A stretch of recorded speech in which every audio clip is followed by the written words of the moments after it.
gestir, þetta þátturinn á tali hjá Hemma Gunn og hér kominn stjórnandi þáttarins, Hemmi Gunn.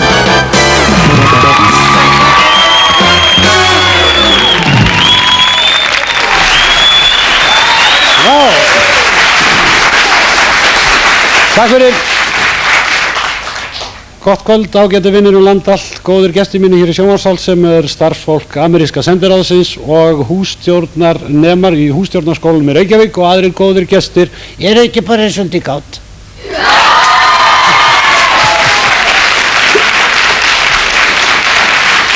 Já, ég held að við eigum það vel skilið að láta okkur líða vel í rúma klukkustundu eða svo, vera á léttum og notalegu nótum.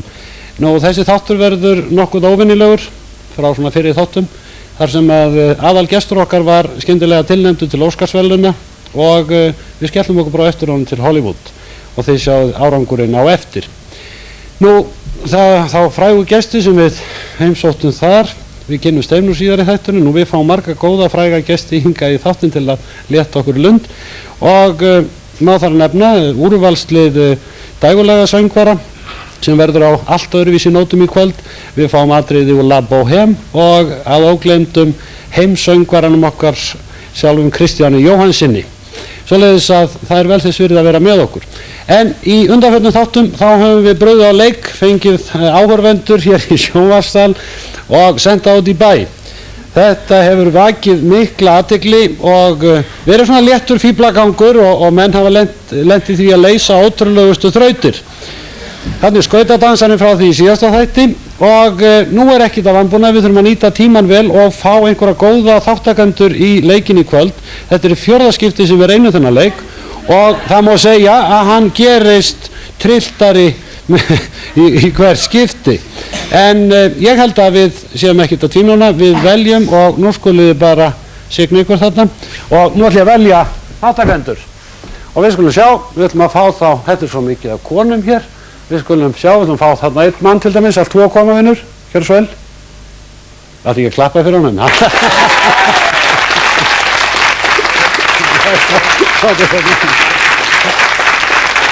Ára hinn ykkur að dömu. 2 koma til dæmis. Hún svo lit, gróður. Já. Ég vil biðja þig að halda hérna á þessu fyrir mig augnablik.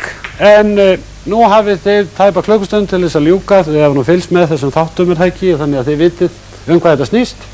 Hér fyrir utan eru 2 leigubílar og úti þá fariði þar og ég ætla að biðja þessa ágætu menn hérna í þessum skemmtilegu bólum má koma hingað og þú voru að setja á því þennan kúrekahatt og nú hjálpaður þér með að setja að þemsa bakpokan og já, verður nú Salla róleg, því að nú þetta umslag, opnar leið og kemur út í leigubílinn sem býður hér fyrir utan og þið bæði og oft hefur þetta verið snúið og erfitt en ég held að slá hennu öll met í kvöld þannig að ég held að ykkur fylgi bestu kveðjur og óskir. Gangi ykkur vel, gjörðu svo vel.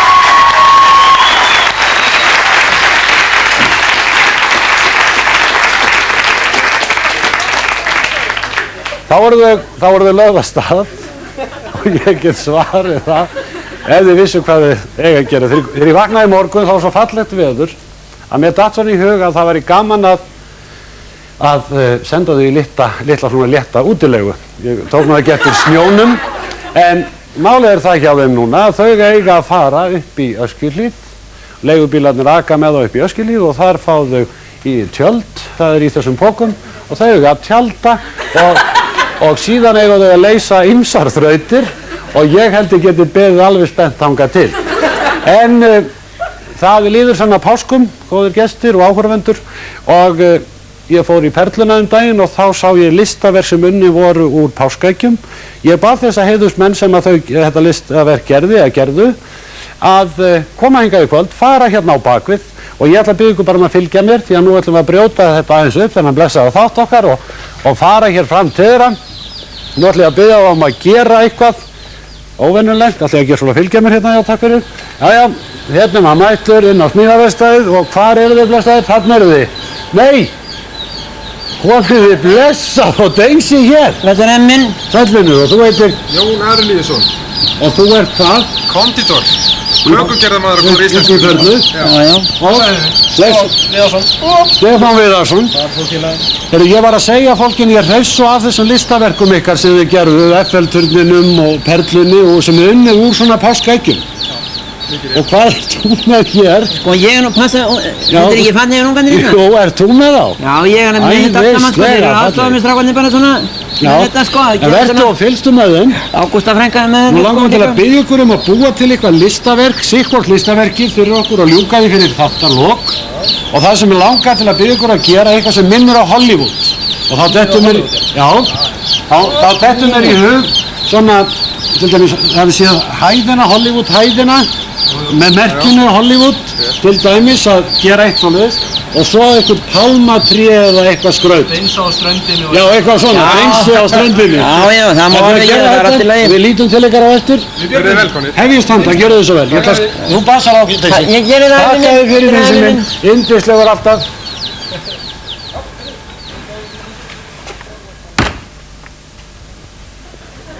Og þá má bara komin aftur. En ég held að ættu að gefa þeim gott klapp þessum snillingum þarna frammi.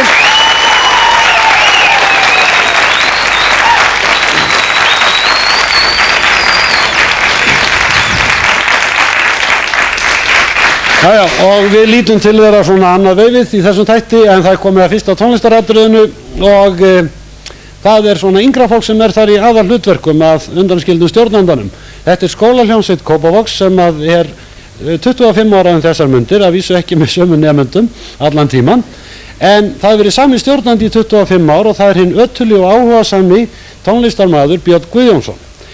Nú, ég fekk skólahljómsveitina til að koma hingað og að sjálfsögðu meistara Björn með og þau ætla að flytja okkur brot úr þekktum lögum sem þau nefna Hólasirpu, útsetninguna gerði Össur Geirsson og hann er gamall nemandi Björnsemitt og núverandi kennari við skólan.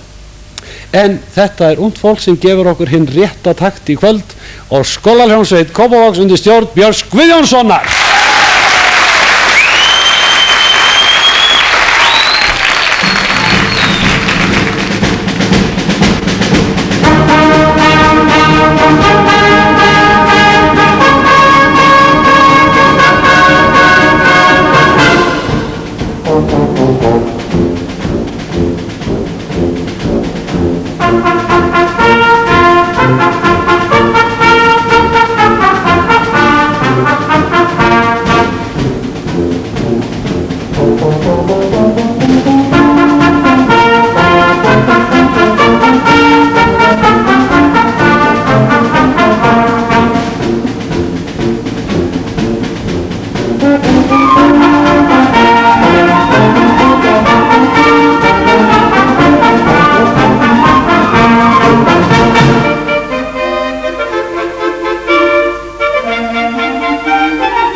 Já, skólaljónsveit Kópavogs undir örygglisstjórn meistara Björns Guðjónssonar leikur fyrir okkur hérna Hóla Sirpu. En þá komið afmælisbörnum og ég reikna með að þau hefðu getið orðið svona cirka 500 í þessum þætti. Svo margar hringingar hafa borist og ábendingar, en ég ætla að velja hér af handa hófi, lesa ég nokkur nöfn. Elín Þóra Þorkelsdóttir Freygutu 24 er 9 ára, Elisabeth Bjarnason Krókabið 26 er 39 ára, Einar Gauti Þorgeirsson Neðstaleiti er 6 ára, Bjarni Ásgeirsson Engi Hjalla er 31 árs, Stefán Hrafn Hagalín Kópavogi er 21 árs, Gróa Guðrún Magnúsdóttir Bolungarvík er 20, Geir Horte Alþingismaður er 41 árs og glímukapparnir árum áður, þeir tvíburabræðurnir Ingi Þór og Pétur Vignir Ingvarssyni Skútustaðahreppi eru fertugir. Afmælisbarnið er svo 15 ára í dag og við sláum á þráðinn og fáum afmælisstöðu Vilmin.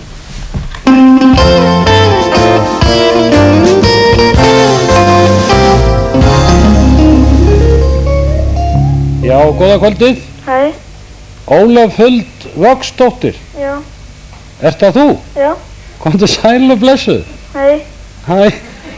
Og til hamingju með afmælið. Takk. Ertu hissa? Hæ. Ertu undran? Hvað ertu að gera núna? Ég er ekki neitt að gera. Nei, bara horfa á þáttinn. Já. Já, er það ekki? Já. Í hvað skóla ertu? Árbæðarskóla. Gaman? Já, já. Er það ekki? Ertu duglega að læra? Já, alveg rosalega. Hvað ætlar að vera þegar þú svona verður örlítið eldri? Ég veit það ekki. Mér langar að vera flugfreyja. Flugfreyja, fara kannski fyrst í hússtjórnarskólan? Já. Já, þær eru hérna, þær sendaði bestu kveðjur. Er mamma þín þarna með afmælisgjöf? Já. Ætlar að beða að rétta þér pakkan? Þú ert örugglega búin að horfa á hann dálítið lengi eða síðan. Og í þessum pakka eru bækur Nóbelsskáldsins. Það fyrir vel á því að dugnaðarmanneskja í skóla, Ólaf Huld, 15 ára, hún fái Sölku Völku, Brekkukots, Annál og Íslands klukkuna. Er þetta ekki góðar gjafir bara? Jú. Já, óskar aftur til hamingju og gangi alltaf sem best. Bless. Já, bless.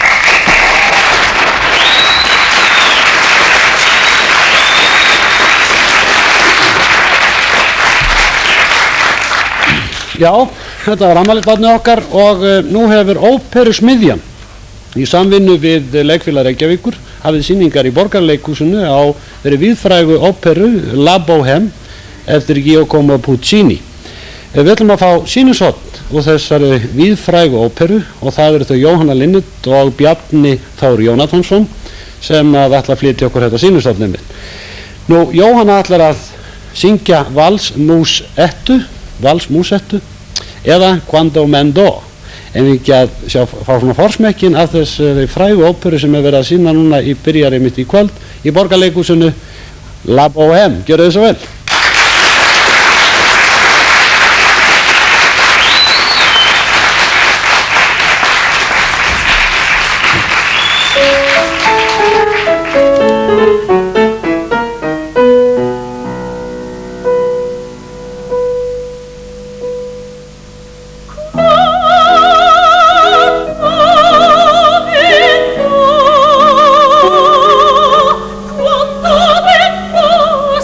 Quando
Já, þetta Jóhanna Linnet.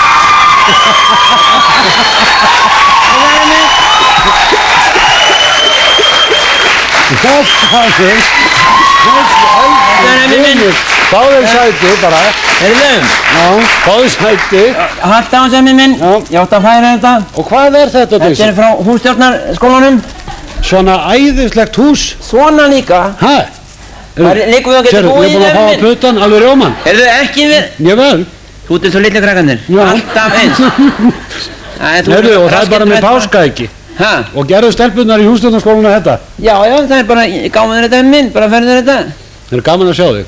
Já, heyrðu, ég datt í höfum fyrir ekki þó ég staldri hérna eins við. Já, Það er nóg að gera náttúrulega fram í það svona. já. En hérna með datt ég að því hún varst að minnast á þarna við kokkana þarna sko, bakarana. Já. Hollywood. Já. Mér langar alltaf að segja við þið sko að því við hittumst aldrei að núti sko, ég sá þið nefnilega sko. Hvað mennur? Sástu mikið, ég veifaði þér alltaf, sástu mikið? Ég sá þig aldrei í Hollywood. Nei, ég nefnilega tók þetta í því og sást mig ekki, þú tókst ekkert eftir því sko. Og hvað varst þú að gera í Hollywood? Já, men ég nefnilega sá þetta.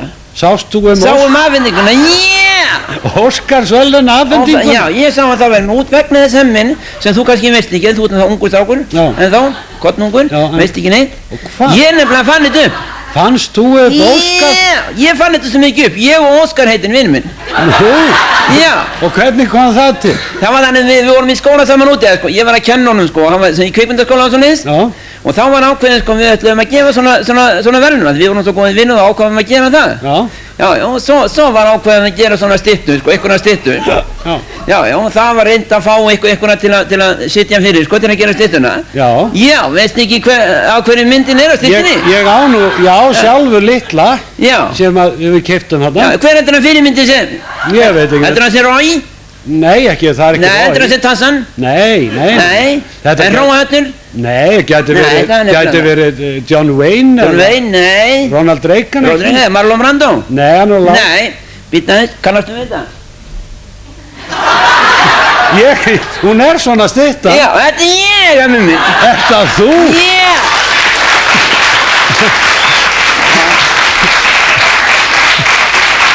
Þetta er svona freka þrekinn maður, hávaxinn og ljósarður. Einmitt, það var ég, þetta var árið sem ég var með hár.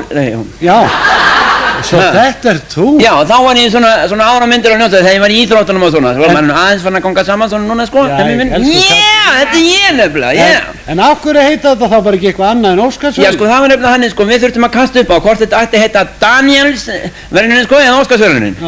Þannig að Óskar heitinn, hann tók upp pening bara og kastaði upp á þetta og hann vann. Já. Ég komst nú aðeins setna, sko, peningur, þetta var svolítið svindl hjá honum. Þeir voru eins báðið megin, sko. Annars væri þetta Já, það er allt í lagi, sko, það er allt í lagi. Ég breytir sér næst, þá heitir þetta Daniels eða Dengsa verðluna afhendingin. Ég var að stjórna þessu svo mikið þannig að bakvið og svolítið. Hvað ert að segja? Þess vegna sástu mikið, því ég var svo mikið bakvið. Allar þessar stjörnur í öllum stærðum og gerðum. Já, en sko, þetta er allt gamli vinni minni, sko, sem ég kendi og svona.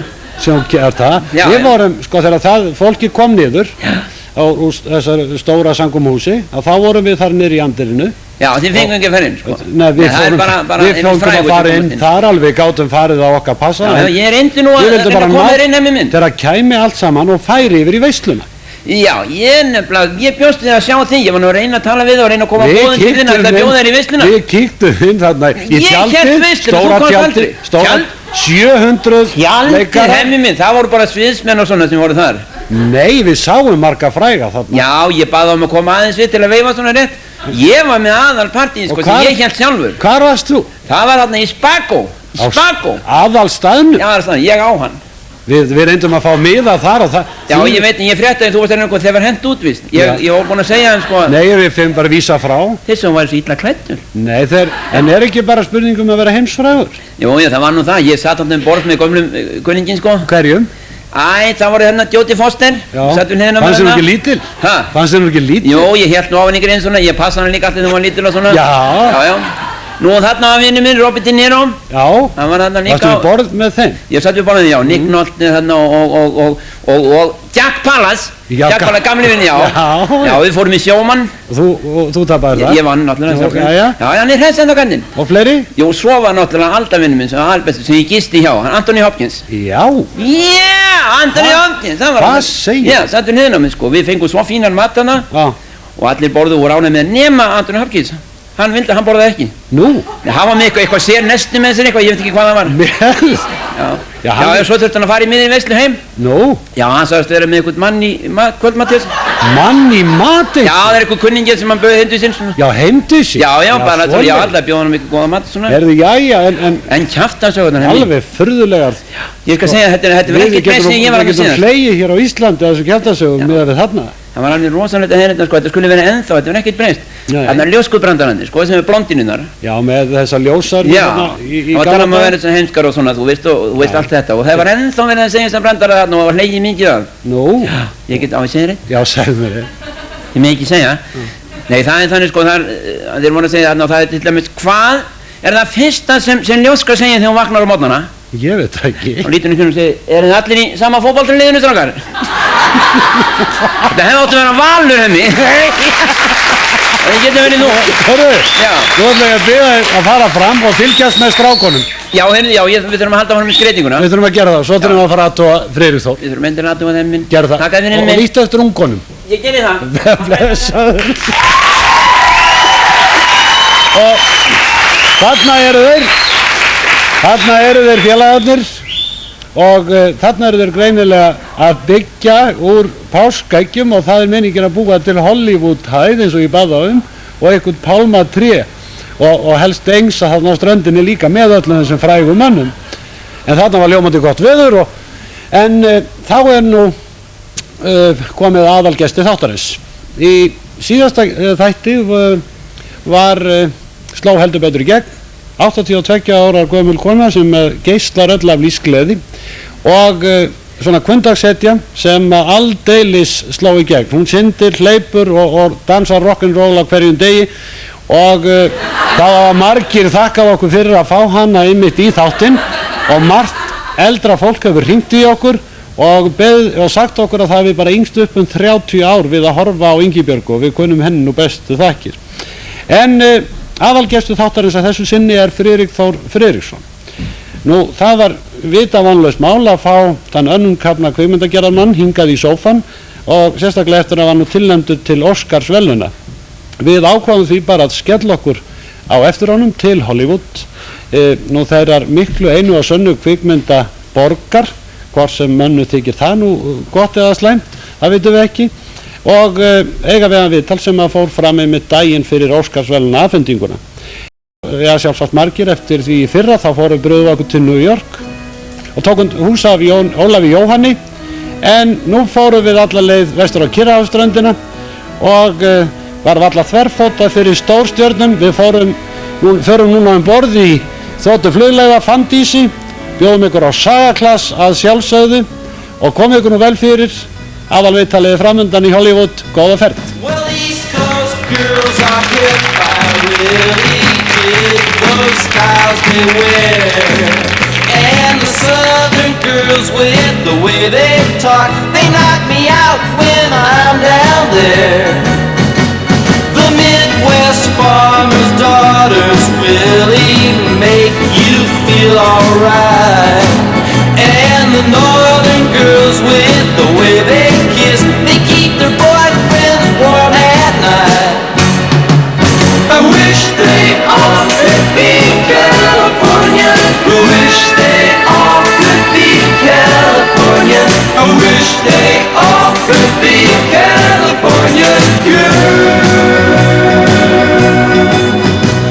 The West Coast has the sunshine and the girls all get so tan. I dig a French bikini on Hawaiian Island girls by a palm tree in the sand. I've been all around this great big world and I've seen all kind of girls. Yeah, but I couldn't wait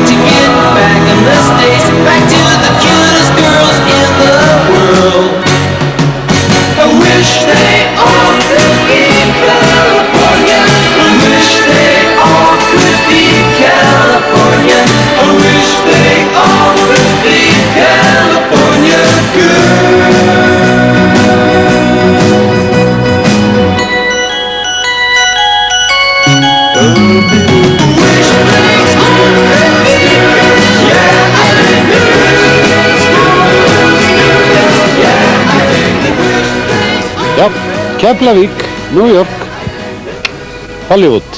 Þetta tók ekki langan tíma, það var 3 mínútur. Og hér er brakandi þurrkur, sólskín í heiði og stað á logn. Og heluna, einhverja mestu og glæsilegustu viðurkenningu fyrir íslensku kvikmyndagerð. En Friðþór, hver er maðurinn? Ég fæddur 1954 í Reykjavík. Ertu barn náttúrunnar? Nei, held ég nú ekki. Á hverju fórstu að fikta við kvikmyndagerð? Maður eins og margir af minni kynslóð er alin upp við svona kvikmyndir. Kvikmyndir voru svona aðalmálið og síðan kom svart-hvítt kannasjónvarp sem lá fyrir framan líka. Þannig að það var alltaf svona draumur að fara að segja sögur með þessum miðli. Mikil ástríða? Já, manni líður illa ef maður er með einhverja sögu á hausnum og kemur hann ekki frá sér. Þú sagðir hér í Hollywood á frumsýningun á myndinniðinni að fólk ætti alls ekki að reyna að skilja hana, heldur að reyna að fá tilfinningu fyrir henni. Nú hef ég ágæta tilfinningu fyrir þér, en mér þætti nú ekkert verra að skilja þig. Já, ánú reyndar við það að hugtakið skilningur, það er svo takmarkaður hugtak. Náttúrulega tilfinningar það er eitthvað svona endalaust. Þannig að ég vil ekki að áhorfandinn takmarki sig við það að reyna að skilja hlutin. En við skulum að byrja á byrjunni, Frikki, ég ætla að reyna að opna þau upp á gátt hérna í góða veðrinu. Æskuárin, hvernig voru þau?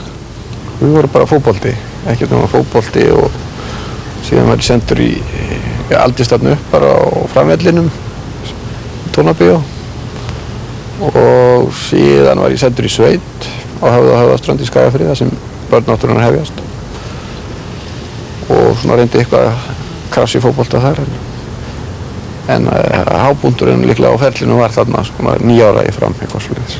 Og hvað gerist það? Þá var ég sendur í sveit þannig að þetta voru alltaf eins og manns sjálfur, þá voru þetta alltaf bestu menninni sem fór í sveitina. Ætlaði Friðrik að verða fótboltahetja? Já, ætlaði bara, fótbolti var bara lífið Skólaganga, hvað ertu menntaður? Ég er gagnfræðingur frá Vogaskóla. Svo fór ég í Lindagötuskóla, tæknideild þar og síðan í menntaskólanum við Tjörnina. Útskrifaðist þaðan 76. Síðan var ég að dúlla mér upp í háskóla í bókmenntum. Ég tók aldrei neinn próf þar. En hafði mjög gaman og gott að því að sitja tíma hjá snillingum eins og Sigfúsi Daðasyni og Kristjáni Árna og Árna Bergmann og fleirum. Hefur ekkert lært í kvikmyndagerð?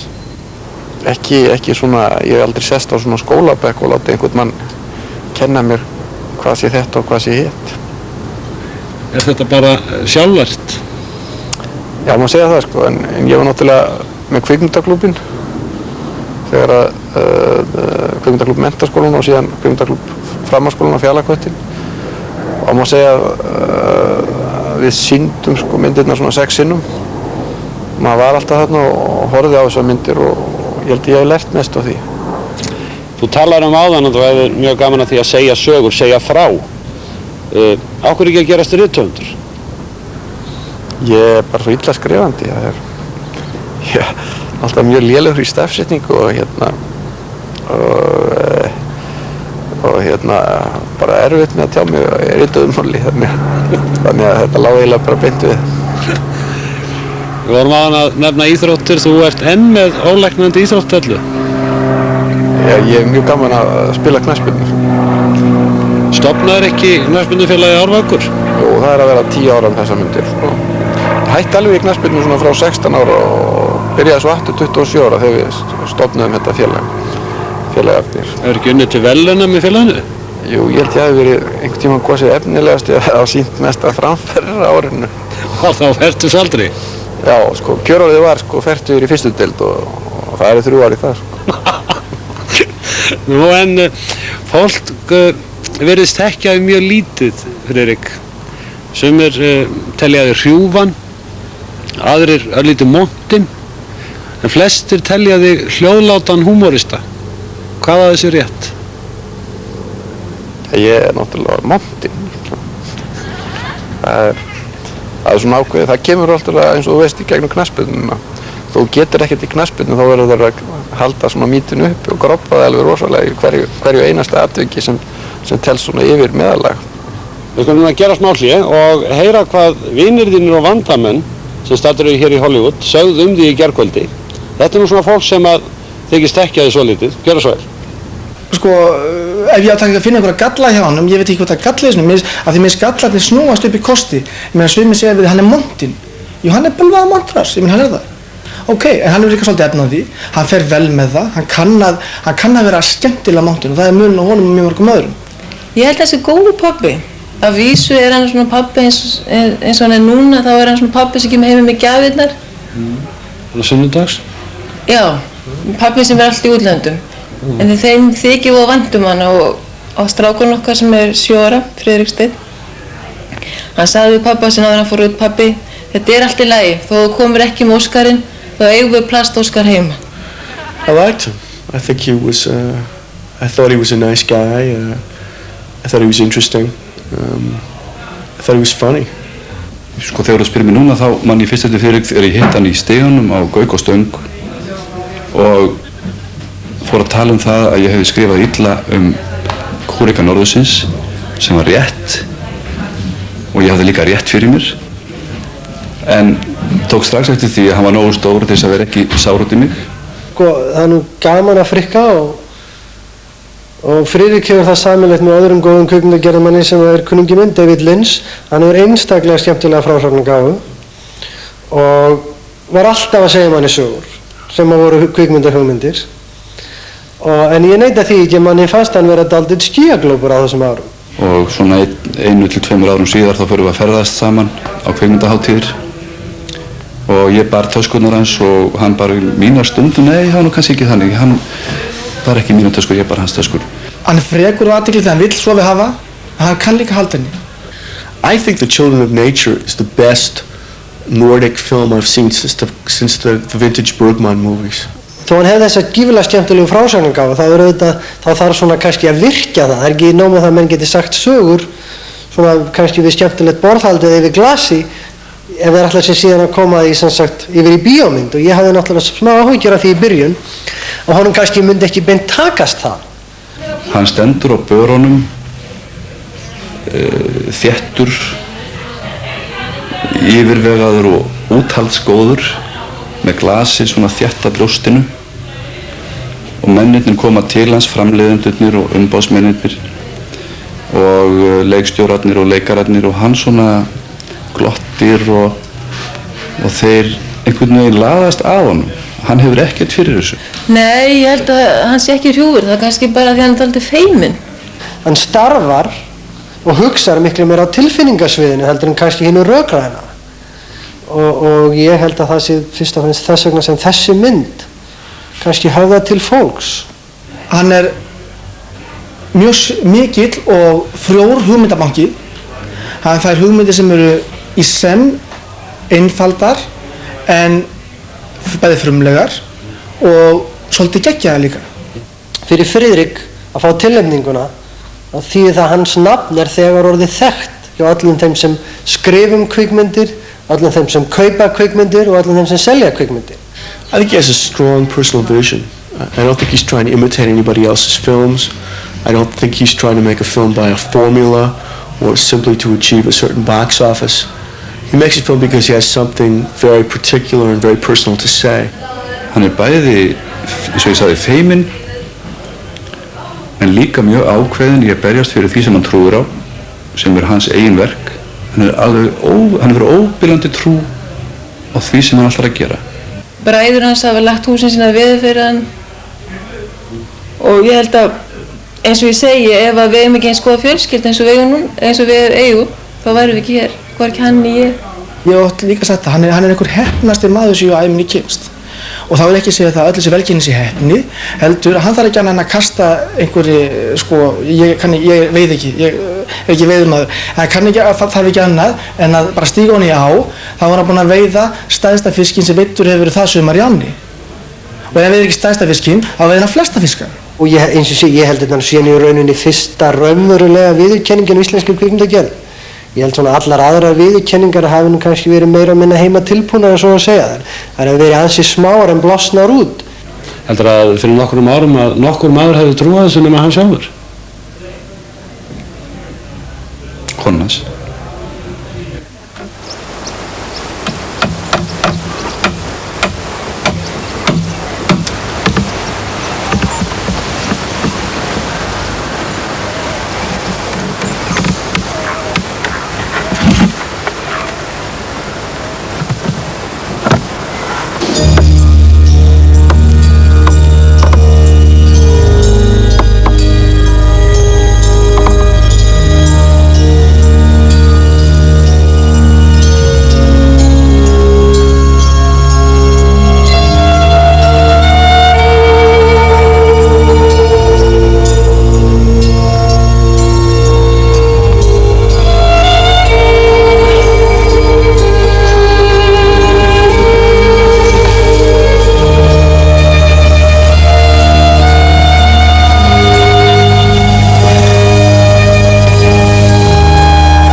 Snúum okkur að kvikmyndagerðarmanninum. Þú hefur verið einfari, jafnvel utangarðsmaður í íslenskri kvikmyndagerð. Er það rétt? Ég veit það ekki. Jú, ég hef kannski gert svona myndir sem er kannski óvenjulegar en margir aðrir en samt hef ég aldrei fundið mig sem einn utangarðsmann. Þú hefur verið svona utan við flestar klíkur? Nei, ég er alveg að kafa í öllum klíkum. Hvaða klíkum? Ég meina, ég tek virka þátt í þessu félagsstarfi í kvikmyndagerðarmann. Hvaða myndir gerður þið fyrst? Allra fyrst? Ég gerði náttúrulega fyrst svona 8 mm einhverjar tilraunamyndir. Síðan kom ein mynd í menntaskóla sem var sýnd í sjónvarpinu 1975. Síðan er það geturinn Brennunjálssaga, Eldsmiðurinn. Þú nefnir Brennunjálssögu, þá voru margir sér hristu hausinn þegar að Brennunjálssaga og Hringvegurinn voru sýndar. Þú einfaldlega brenndir bókina í Njálssögu og skaust hringinn alveg á örskotsstundu. Var þetta dæmigerður frikka húmor, fíflagangur eða eitthvað stórmerkilegt? Þetta er alveg djúphugssað og stórmerkilegt. Þú nú mætt töluverðu mótlæti, anstreymi á þinni listabraut og þá ekki hvað síst frá þínu svona kollegum. Hvernig hefur þið tekið því og svo bara annarri gagnrýni? Ég er ekki mjög langrækinn maður, sko, þannig að ég fyrirgef allt svoleiðis, en það hef ég sjálfur verið að gagnrýna kollega mína, og er mjög harður gagnrýnandi á kollega mína. Þannig að ég tek því náttúrulega bara mjög vel, en eins og hlusta ég ekki á gagnrýni nema ég finna eitthvað í henni sjálfur, sko, eitthvað réttlæti eða eitthvað vit, sko. Ertu að reyna að segja mér að hún snerti þig ekki? Já, hún snerti mig ekki, sko. Ekki nema frá mönnum sem ég treysti að hafi vitað því sem eru að tala og það eru mjög fáir. En þessi gagnrýni og mótlæti virðist nú hafa breyst á sveifstundu bara síðustu dögum eftir að þú varst tilnefndur til Óskarsverðlauna. Þú virðist hafa stungið upp í allt og alla. Ekki síst fyrir það að þú hefur vakið bara heimsathygli á íslenskri kvikmyndagerð. Er þetta ekki rétt? Já, þetta er svona hlutur sem við höfum verið að rembast við að gera. Svona ákveðin svona, það má segja eiginlega að íslensk kvikmyndagerð sé búin að slíta barnsskónum þegar þessum áfangu er náð. Ég held að sé tilviljun nánast hver það var sem myndi hafa náð þessu, því við erum búin að vera að gera kvikmyndi núna í 12 ár. Og mér sýnist valið á þessum myndum vera svolítið tilviljunarkennt, sko. Þegar þú gerir sjálfur kvikmynd, skiptir þá efnið höfuðmáli? Já, það er bara efnið og reyndar stundum aðferðin sem ég beiti þá sem sagt, ég held þú sért á að veða eftir því sko að stundum nota ég mjög hráa kvikmyndagerða sem sagt vinn mjög hrátt og þá finnst mér það bara hæfa efninu. En er þetta þá ekki ofta á kostnað annarra þátta, til dæmis tæknilegra? Jú, það hefur verið það. Og það er eitthvað sem ég ekki vilja endurtaka sem ég veit að ég geti gert betur en ég tel að eigi að vera svona. Svolítið hrár? Já, svona söð þrár. Þú hefur verið mjög duglegur að koma þér áfram. Ertu framhleypinn? Nei, held ég ekki. Ég aftur á móti hefur verið mjög duglegur að sækja kvikmyndahátíðir, semst með skitturnar. Það eru bánar út allt og ég fór mjög víða með þær og kynntist mikið af fólki gegnum þá mynd og svo aftur núna með börnin. Ég frétti nú einmitt af þér í Cannes þar sem þú varst nú bara sjálfur að hengja upp auglýsingaspjöld skitturnar þínar. Já, við betri eftir Cannes alveg bara. Er þetta ekki einsdæmi? Nei, ég held ég nú. Sko það er eins og með Cannes það, ef þú gerir þetta ekki sko bara frá A til setur sko þá verður eiginlega að gera allt sjálfur sko, það gerir þetta ekki fyrir þig sko. Og þess vegna annars gott að hengja upp plakatum sjálfur heldur en að taka þau heim aftur. Þannig að þú getur ekki þakkað neinum öðrum en sjálfum fyrir það að vera komin hingað til Hollywood? Ég held að það er nú ekki ráðið samt á plakatuppbyggingum í Cannes 1987. Hvað, ef þú segir mér svona í trúnaði, hvað leiðbeinir þér mest þegar þú ert að gera kvikmynd? Ertu til dæmis forlagatrúar? Er þetta einhver innri eðlisávísun? Já, ég er nú svona smá forlagatrúar eða svona, það eru góð öfl á bakvið mér sem hafa svona leitt mig gegnum þetta alltaf. Eins og hver? Ég veit það ekki, ég sagði bara góð öfl sko. En nú virðistu kunna, eins og við nefndum áðan, að meta hið óvenjulega í lífinu, til dæmis þegar hún gerði myndina Kúreka norðursins, sem margir skildi ekki. Er það ekki einmitt dæmigert fyrir Friðrik, hvernig hann svona storkar öllu öðru? Fólk á nú að svona meðalgröndum að rættast alveg að skilja það á mig. Þannig að hún er ekki þessi mynd sem ég er að tala eins og börnunum og þessi skilningur sem samt verður fólk að opna sig fyrir þessu. Af því að ég meina ef það setur vegg út af einhverju fordómum á country tónlist eða eitthvað slíkt, þá náttúrulega getur það ekki notið myndarinnar sko. En þarna í þessari mynd eru margir punktar sem ég ekki vænst á mínum kvikmyndaferli. Eins og? Eins og messan. Breki, nú erum við staddir hérna í Hollywood, mekka kvikmyndagerðar. Gætirðu hugsað þér að búa hérna og freista gæfunar? Já, það er gott veður hérna en þá áttu við að fara að gera myndir á ensku eða amerísku. Já. Og ég er að fara að gera það sko. En hvað er hún? Hún fjallar Japana sem kemur til Íslands. Leikinn af Japana sem leik í Jim Jarmusch-mynd sem var á kvikmyndahátíð, Mystery Train. Og handrit eftir þig? Já. Og hvað tekur svo við? Þá er ég komið með æskuminningarnar, fótboltann og Stórholtið og sveitina og Kannasjónvarpið og þjóðsögurnar, hvernig þessir tveir heimar mætast. Ertu ekki þar á heimavelli þar að segja svona, er þetta ekki draumaverkefni? Jú, það er mynd sem ég ætlaði lengi að gera. Einar Már gerðum handritið að henni. Og það er tilbúið? Það er tilbúið og var í kvikmyndasjóði núna síðast. Væntanlega verðlaunamynd? Það verður verðlaunamynd, ég lofaði því. Jæja, nú er afhendingin á morgun, Friðrik, og stóra stundin. Hvernig ætlar að undirbúa þig á morgun? Það er einhver kokteil þarna á undan fyrir þá sem eru tilnefndir og síðan ætla ég bara að sofa vel út og fara afslappaður í þetta. Þú náðu smókingin, ætlar í úlpunni? Nei, ég fer í smóking sem ég keypti hjá Fríðu Frank á 2000 krónur 87, helviti góða og hann er einhver verið drepinn af skotin í honum af því að það er uppstoppað gat í hérna hjartastað, sko. Já, skotin í stelpu. Já, ég veist að fara að blæða úr honum, sko, við aðtöfna. Eins og í atgerðnum í Njálssögu, sko. Nú hefur þið hitt mikið af þekktu fólki úr kvikmynda iðnaðinu, getum við sagt, á síðustu dögum. Getur þú nefnt mér einhver dæmi það?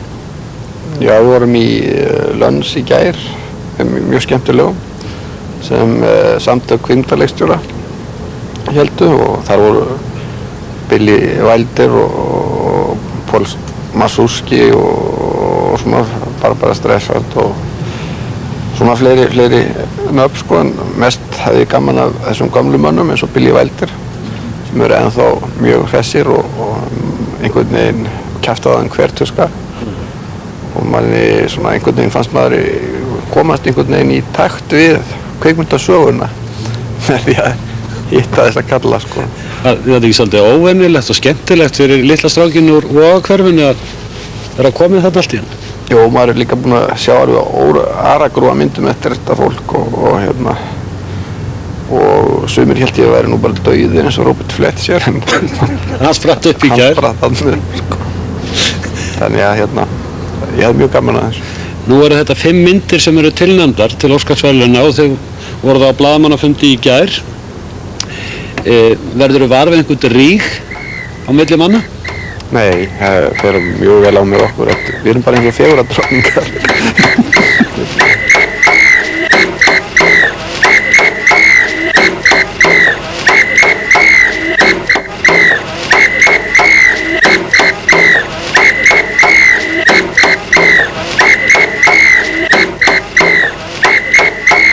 Jæja, Frikki, það er að styttast í þessa verðlauna afhendingu. Þú ætti að fara að drífa í smókingin og vonandi hampar nú bara Óskarnum í kvöld. Þú ert búinn að vera okkur til mikil sóma og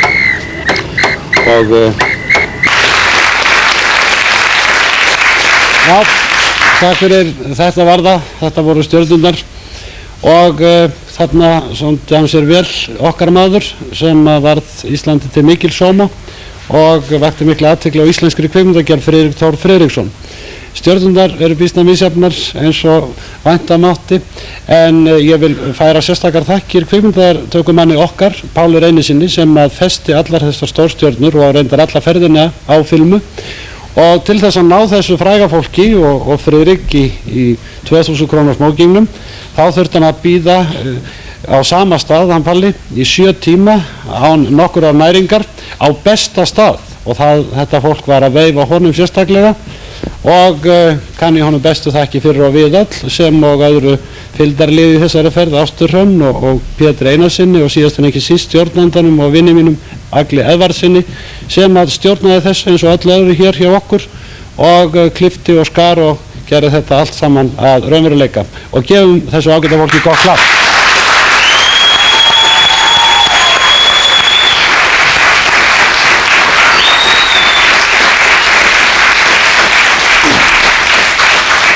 Já, stundum getur verið að maður fá jafnvel ofbirtu í augun og sjá allt þetta fræga fólk en ekki allt sem sýnist en við áttum okkar stjörnur þarna, við eigum fleiri stjörnur og við eigum stjörnur út um allt. Ein af okkar skærustu stjörnum kom til landsins í gær og ég greip hann glóðvolgan í dag, ég sneri upp á hendina á honum og dró hann í sparifötin og bara nefndi við hann gamall loford bara sem að 15 eða 20 ára gamall, hann myndi nú einhvern syngja fyrir mig bara í rólegheitunum þegar hann síst skildi eða ætti von á því. Þetta er auðvitað sá maður sem að er orðinn í röð heimsfrægra óperusöngvara, hann lappar á milli frægustu óperusala og söngsala veraldarinnar, nýbúinn að gera mikla samninga að syngja í Bandaríkjunum, hann hefur komist á skala og nú þýðir ekkert annað en að viðurkenna, við getum ekkert annað gert enda held ég allir geri það. Bjóðu velkomin, minn eina sanna, heimsöngvaran mikla, Kristján Jóhannsson.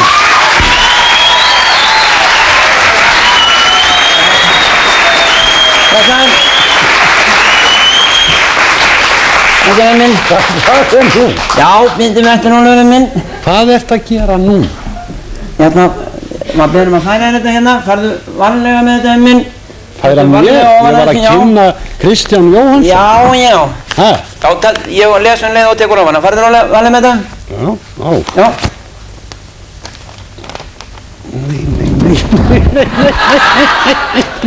Já, þá kemur hérna bréfið, Hemmi minn. Já.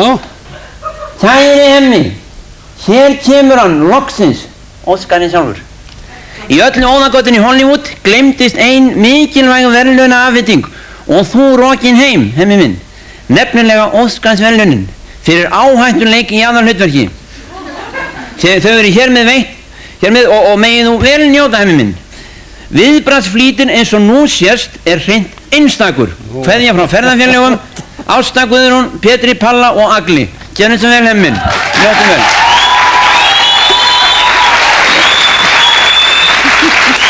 Þegar hann er á höfðinu og allstaðar. Það má vera gærkvöld, alveg eins og gærkvöldi, en það er að tjakka stólinn upp bara eins og í rakaranum. Þetta er tó. Svona hættu þessu. Ekki vera að þessi nöldri, það setur okkur allur róstuð. Ekki vera að þessi nöldri, það setur okkur allur róstuð hérna. Agalegt. Já. En það er ekki að vera í málaraböksunum, vera Óskarinn verður. Nú er gaman að því maður að sína fótleikina. Vittu ekki vel að þetta? Hvar á ég að byrja?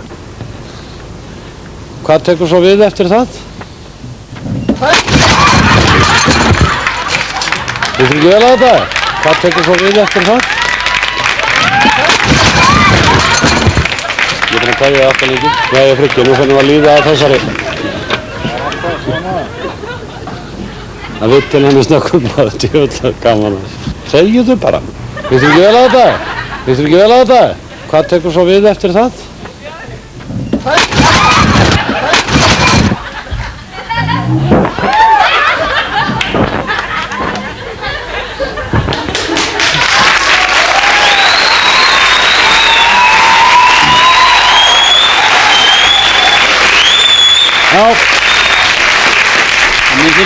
Svona er komið aftan að manni, alveg endalegt passa, þú vant eins og minn og þakka þér kærlega fyrir.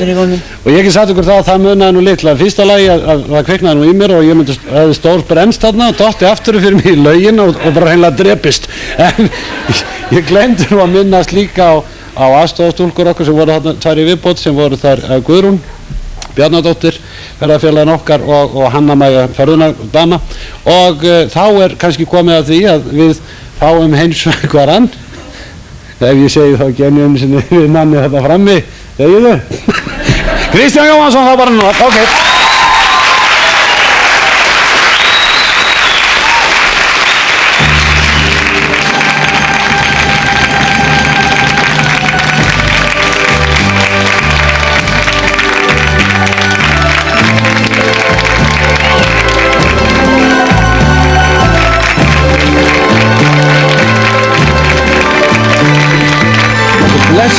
Blessaður. Og þakkaði fyrir að veita okkur hennar heiður að heilsa upp á okkur hérna í kvöld. Þakkaði sömuleiðis. Ég held að ég að nota þessa styttu, þetta listaverk sem að vinkonur okkar á listakonuna, Ragnar Fossberg og Fríða Ellers, hafa verið að gera.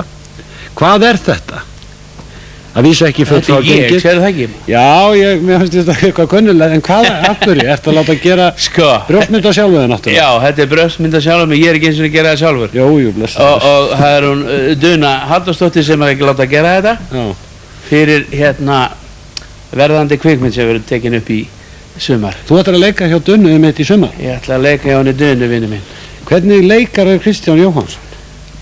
Pessimo. Það ekki? Þá ætlar að koma í ljós. Já. Og ég var á fyrsta samlestri í morgun og það var mjög interessant. Já. Mjög athyglisvert og baðaður í stjörnuljósi alveg. Leikarana? Já, það voru þarna allt aðliðið sko þjóðarinnar leikarar í dag. Og hvernig leið stórsöngvarinn sem vanur er að baðaður í alls konar ljósum? Já, ég er kannski vanari að baða fólk í ljósum heldur að vera baðaður. En Þú sjaldan í baðingarlanda. Já. Veist að mér fannst það mjög athyglisvert og mjög gaman og ég er vanari að kunna hlutin og þekkja hann áður ég kem til fyrstu æfingu en þarna stagaði ég svona eins og Gagn og Gamma hjá Jennu og Reyðar í Kanada fyrir norðan. En þú hefur tíma til þess að taka þátt í þessari kvikmynd? Já, ég tek mig tími í það. Það fer ekki mjög langur tími í þetta. Upptökur verða hér á Íslandi og svo í Þýskalandi. Já. Og þetta verða ekki nema tildulega fá í dag. En hvað hefur Kristján verið að gera undanfarið? Maður fær góðar fréttir af þér alltaf? Það hefur verið mikið að gera reyndar. Í febrúar einum saman ég með 3 frumsýningar nýr á Ítalíu, í Róm, Flórens og Verona. Og ég söng Trovatore á laugardegi í Verona, flög á sunnudagsmorgni inn til Rómar og söng þar Tosca seinni partinn. Þannig að maður hefur verið svona eins og Jói flakkari á milli. Ertu ekki búin að vera bara í ferðartösku á svona flakkjum allan heim á undanförnum árum? Jú, en það hefur verið gott þetta ári vegna þess að ég hef verið svona 70% á Ítalíu. Þannig að ég hef verið óvenju mikið heima. Scala, Staatsoper í Vínarborg, síðast stórsamningur við Metropolitan. Er þetta komast nokkuð herra í þessu, Kristján? Eða lengra? Nei, ætli það. Ég á ekki vona því. Allavega ekki hvað svona óperuhús, já, og við vitum ekki hvað á að setja mig niður. Þeir samningar sem ég er að gera núna fyrir 95 og 96 og núna er þetta bara spurning um þessa margumtölu frægð og stjörnudans. Ætlar að verða besti tenor í heimi og frægasti? Það er ekki beint í maganum á mér. Ég meina það er kannski verið upphaflega og var upphaflega áformið, en ég hugsa ekki svo mikið um það. Mér finnst að koma nokkuð neginn, nú orðið allavega nokkuð svona bara sjálfkrafa. Heldur að það komi líka bara sjálfsög? Ég held það og ég held að sé engum hollt að hugsa ómikið um það, sko. Þegar ég hendi upp á því gamalt loforð og þú varst að raula fyrir mig hér í morgun, þá tók ég eftir því að röddin þín er svona að breytast á lítið. Og hvað er þetta? Þroski? Þroski, fyrst og fremst. Þroskust við báðir eða hvað? Hæfileiki minn, já, ég veit ekki hvernig þú gerir það. Nei, ég lagast aldrei.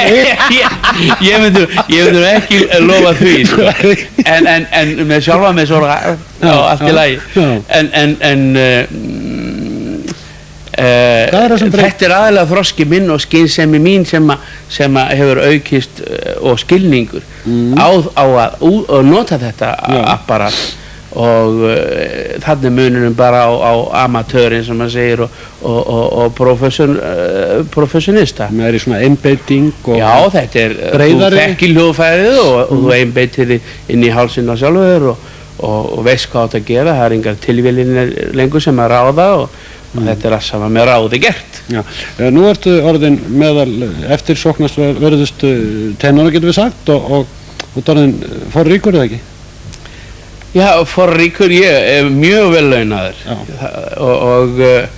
en ég þekki mikið af mjög ríku fólki sem að þú myndir ekki eins og trúa þeim tölur sem þau laun sem þau hafa en ég er mjög vel launaður en það var líka að hafa í huga að það er ekki raunverulega nema kannski 4 ár sem ég hef mjög góð laun, sko. Já, þú varst nú bara að lofa því að spila tennis við mig þegar þú færir á Metropolitan og bjóða mig, þannig að þú ert ekki blankur. Nei, það er langur vögu þarfrá. En ég þarf að fá að vita það og sem þetta fyrst, hvenær fáum við þig hingað til að syngja fyrir okkur? Já, ég er mjög hamingjusamur að geta sagt þér það að ég var bara síðast í gær og fundið með ágættum nýjum þjóðleikhússtjóra og fulltrúum þjóðleikhúsráðs og etc. Og það er bara mjög mikill áhugi og svona kom við hjartatuðurinn í mig mikið að það er virkilega almennur áhugi, ekki bara hjá leikhúsinu, en ég finn svona í kringum mig líka og einhver voru að tala með þessi þjóðaskömm að ég kem ekki heim en það er kannski ekki beint við mig að sakast það, ég hef alltaf viljað koma heim og að vísu er tíminn mjög langur núna, þetta eru 6 ár sem ég sungið óperu en allavegna það virðist vera að koma núna upp á blaði virkilega og þá erum að ræða haustið 93. Já, það er meiri áttur. Þá gerum við einhverja grandóperu. Þá gerum við grandóperu.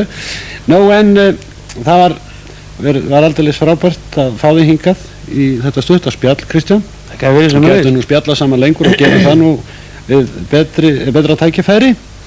Ég fekk hann Jónas Ingimundsson til þess að koma, þann ágæta píanóleikara og snilling. Mjög gott. Það leikundir og nú verðum við að fá að heyra á sólum, ég ætla ekki að syngja þá við séum kollegar. Nei, blessa fara ekki að gera það. Nei, en ég laði nú grunninn að þessum ferliðinum þegar ég þjálfaði í fótboltanum. Jú, Kristján, komdu sem fyrst, syngdu sem hæst og vertu sem allra frægastur. Ég veit að þú vilt það eins og við all.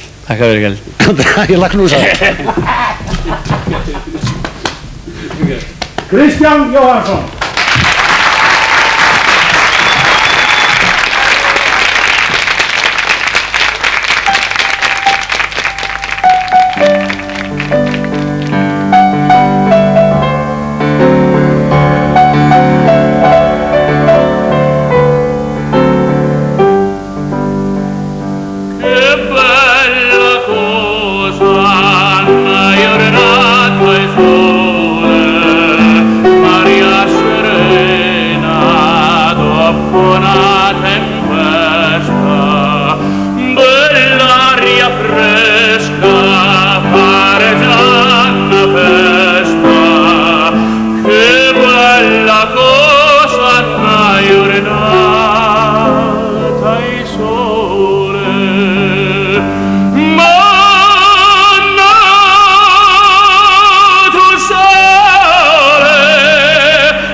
Já, Kristján Jóhannsson á heimsvísu og það verður gaman að fylgjast með honum. Hann að fara að syngja víða á næstunni og í hverju húsinu af öðru. En það hefur lengi verið draumur minn hér að fá hingað í þennan þátt tvo af bestu dönsurum íslensku þjóðarinnar, Stórord and Son, og þetta dansirinnar Ástrós Gunnarsdóttir og Helena Jónsdóttir. Leiða þær saman hingað og það hefur mér nú tekist. Það alltaf að dansa fyrir okkur jazzdans, þetta sem samin af Ástrósu og hún nefnir hann Ofsa. En þetta svona jazzdans með spænskum stíl. Ástrós og Helena, gjörðu þið svo vel.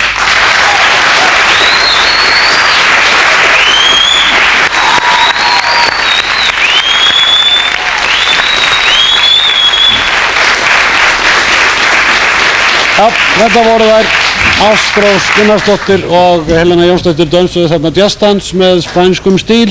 Ofsa nefnduðu þetta, þannig gjörning jazzdans. Og þá að sjá hvernig Stefáni og Jóni gengur að gera þarna Hollywood stemningu hér fram á smíðaverkstæðinu og það er að vinna úr páskaeggjunum og mér sýnist þeim miða bara ágætlega áfram með pálmatré þarna greinilega og enn unnið úr páskaeggjum og þarna Hollywood skiltið komið.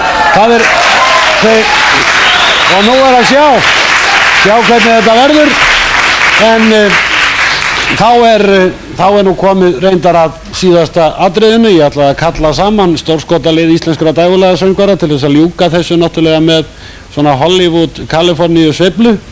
Og þessir ágætu menn sem ég hef kallað til leiks eru þeir Egill Ólafsson, Ari Jónsson, Eyjólfur Kristjánsson og Jóhann Helgason. Þess eru úrvalsveitarmenn og við ætlum að gera undantekningu einmitt í þættunum í kvöld þar sem hann tengist nú Kaliforníu og þeir ætla að flytja okkur lag sem Beach Boys gerðu frægt, Barbaran og vafalaust eitthvað meira. En þarna er greinilega einhver sem er sópartur og ekki dengsi sem er þarna í Hollywood og þá ætlum við líka að gera undantekningu að því leyti að leyfa þeim að syngja á ensku vegna þess að Beach Boys voru meðal þeirra frægustu meira segja, skákuðu á vissum tímabilum sjálfum Beatlunum, frægir fyrir sinn góða söng. Nú þegar maður er komið með svona stormsveitaforingja og stórskotalið eins og þessa fjóra, að þá verðum við að leyfa þeim að syngja á ensku og það er nú allt í lagi vegna þess að þetta er hálf amerískur þáttur, endur hér helmingur áhorfenda í salnum hérna úr ameríska sendiráðinu og við sendum fólkið þarna í byrjun og þau hafa enn ekki skilað sér í hús þannig að við verðum að fá þau bara í síðasta þáttinn líklega sem verður að hálfum mánuði liðnu síðasta vetrardag og þá vonandi getum við haft mikið húllum hæ og nú er örlítil bið hér eftir því að söngvararnir komið sér fyrir og þá er ég bara beðin að tala og ég verð að tala og veit ekki hvað ég á að segja frekar en fyrir daginn en það sem ég ætlaði að segja í síðasta þættunum að hálfum mánuði liðnum við höfum örlítið farið fram úr tímaáætlun hjá okkur í kvöld en ég held að það gerir nú ekkert til en þau áttu semst að tjalda þarna einhvers staðar upp í Öskjuhlíð og vafalaust ef þau eru ekki frosin þar að þá eru þau einhvers staðar og nei og þannig er eitthvað að gerast það er, nei, heyrðu, nú er eitthvað sem að ég ekki alveg skil nú eru þau komin með hattana og lögreglan komin í spilið en þau skulum sjá, þau eru komin með gítara bæði tvö og nú gangaðu hér inn ég vildi aðeins tegja lopan vegna þess að ég vona eftir að næði í hús fyrir lok þessa þáttar og það hafa þau gert en nú er þau bara í lögreglufylgd og ég veit ekkert hvað hefur komið fyrir en vonum að það sé nú ekkert alvarlegt en þau eru nú að koma hér inn í salinn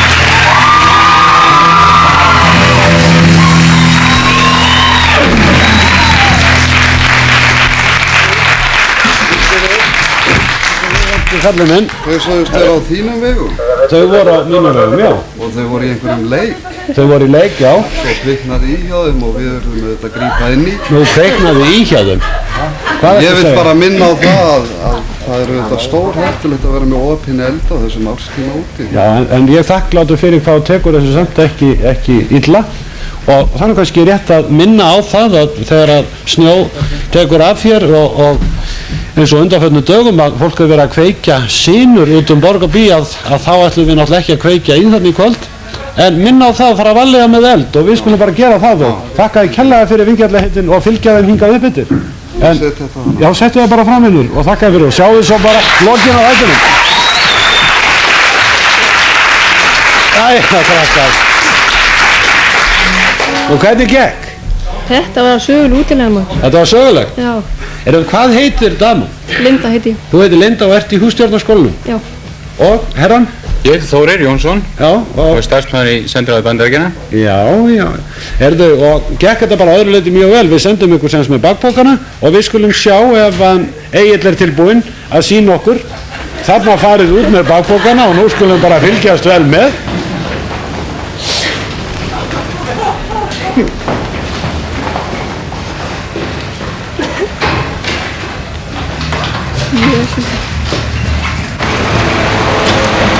Og þetta er farið út í leigubílana sem bíða fyrir utan. Ferðinni heiti Öskjuhlíðina en þar er þér ætla að reisa meðfylgjandi tjald. Að því loknu tekur eldtíðin, hleður bálköst við talskurina. Þið áttu að hlaða bálköst við tjaldskurina. Þá er Þóri byrjar að tjaldi í Öskjuhlíðinni. Og það er að vera snjólaust, það er greinilega komið tími bara fyrir útilegum. Tjaldið þarna á sínum stað. Veitu nú við. Hér einhver vandræði strax. Það er aldrei kvast þarna. Það er svolítið kvast. En þið eruð í svona vindúlpum sem að þið voru með í bakpokanum. Þóri, ég myndur sennilega ekkert fá því bara með mér út í lögu. Og þarna ert þú að klára þetta bara eða ekki. Og við skulum sjá að það eru okkar menn náttúrulega sem fylgdi ykkur eftir í bílunum og hér er nú eitthvað að gerast inn í tjaldinu. Þetta er náttúrulega ekki algengt að vera að tjalda mikið á þessum kannski ástíma þarna miðvikudagskvöldi. En þarna gengur ýmislegt á, en Þórir, þú ert að hafa það greinilega þarna. Það festi svo bara þarna rétt á. Það festi svona bara rétt á eftir. Og þá áttu það að þeir voru búin að tjalda að hlaða örlítinn bálköst. Það já, festa tjaldið bara. Það var nú að vera, já, og við skulum nú sjá. Eitthvað gengur þetta nú styrlega. Ég er búin með bakkan og ég get kveikt í þessu. Í að strákanum eld. Já, og þá er þetta komið. Og hvað á að gera svo? Já, og þá bara hleypur hún í burtu. Þannig tjaldið, hvað á að gera næst? Tjaldið. En það má nú geta þess að við höfðum nú ekki stangir í öðru tjaldinu. Þannig að það var náttúrulega vita vonlaust að tjalda. Og þá er að hita súpu á varðeldinum. Jæja. Og þá er að hita þessa litlu dollu. Og spila á gítar.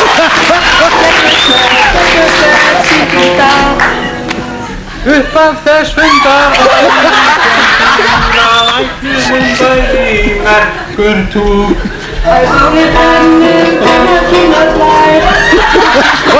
Nei, það er að sjá. Ég átti að spila á gítar. Hafið þið spilað á gítar áður? Nei. Aldrei? Ég ætlaði að læra á gítar, ég er örfendur. Á brennur tjaldi.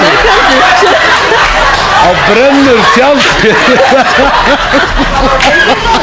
Nei, það er bara þau mixtur. Kemur slökkvilið, kom það að þetta. Slökkvilið komið, já. Þeir eru alltaf viðbúnir. Þeir spurðu sko, ég sagði að það var ekki fræðileg möguleiki að kveikna í tjaldinu við kveiktum eldinu undan vindi. Já, en það er eitthvað komið þarna bara upp. Og þarna kemur lögreglan slökkvilið alltaf tilbúið, alveg að slökkva. Þetta er bara óhefn, það vissum nú allir. En maður kunn. Og hvað er að tjalda þessum tíma hérna? Nú, það við bara fórum eftir fyrirmælum og við ætlum að tjalda hérna og heita okkur síku. Bara fóru á annað veg? Við hafum ekki breyttum raunin. Lörg. Nei, og þarna komaðum í sjúkrakassana. Þú ert örfendur og varst að spila á réttendan gítar. Það var fullorðin kona á Ránagötunni sem ætlaði að kenna mér en ég heimtaði sem sagt að halda gripinum vinstri og hún sagðist kenna bara réttendum. Já, það er sjúkrabíl kominn og við skulum sjá sjúkrabílarnir alveg tilbúinur leið og þeir hlúa af þessum fingurmeiðslum þarna og það er við förum í einu öll eftir því sem að lög og reglur segja til þarna var smá óöfni þú hefur verið of harkalegur við gítarinn og þarna eru þið komið ég held að þetta geta ekki bara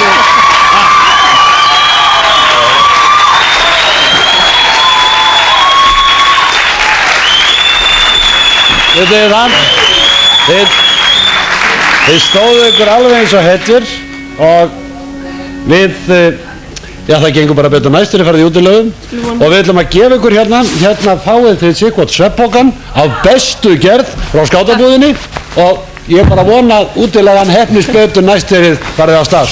Ég ætla að byggja um að sitja hérna og enn aftur klapp fyrir þeim. Þetta var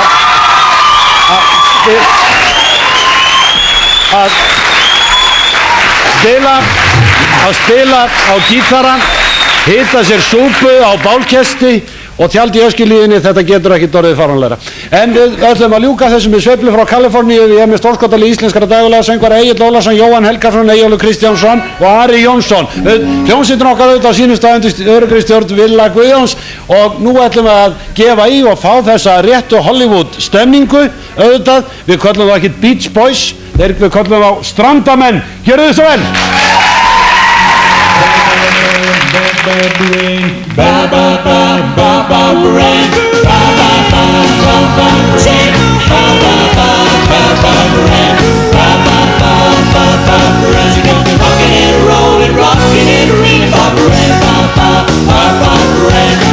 To a dance, looking for romance. Saw Barbara Ann, so I thought I'd take a chance. Barbara Ann, Barbara Ann, Barbara Ann. She got me rocking and rolling, rocking and reeling. Barbara Ann, Barbara Ann, Barbara Ann,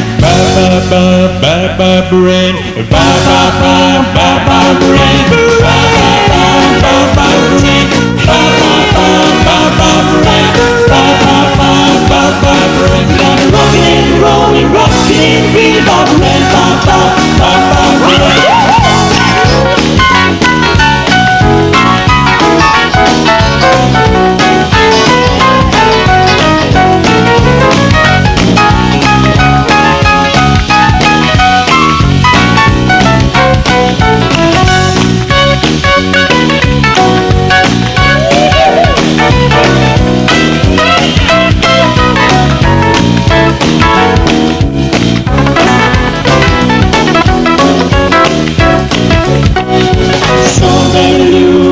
Pegasus. I saw Mary Lou, but I knew that wouldn't do. Barbara Ann, Barbara Ann. She got me rockin' and rollin', rockin' and reelin', Barbara Ann, Barbara Ann, Barbara Ann, Barbara Ann, Barbara Ann, Barbara Ann. She got me rockin' and rollin', rockin' and reelin', Barbara Ann, Barbara Ann.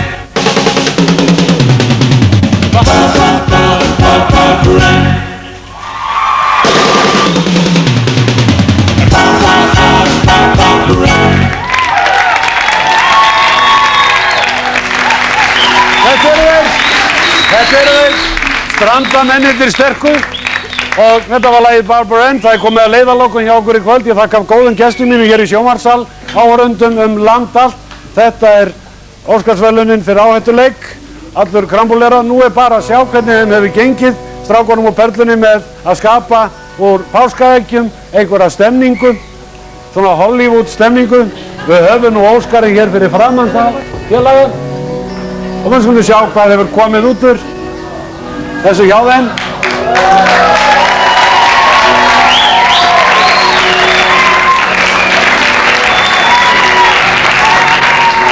Þetta getur nú bara ekki verið glæsilegra.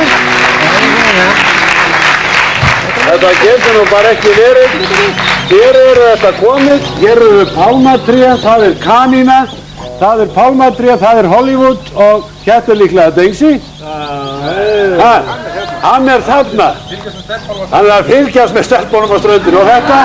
Þetta er spyrið, þetta er alltaf þú maður. Þetta er sér, og svo lífandi ungar, og ég ætla að þakka þessum meisturum fyrir hvað þeir voru að gera hér á 1 klukkustund.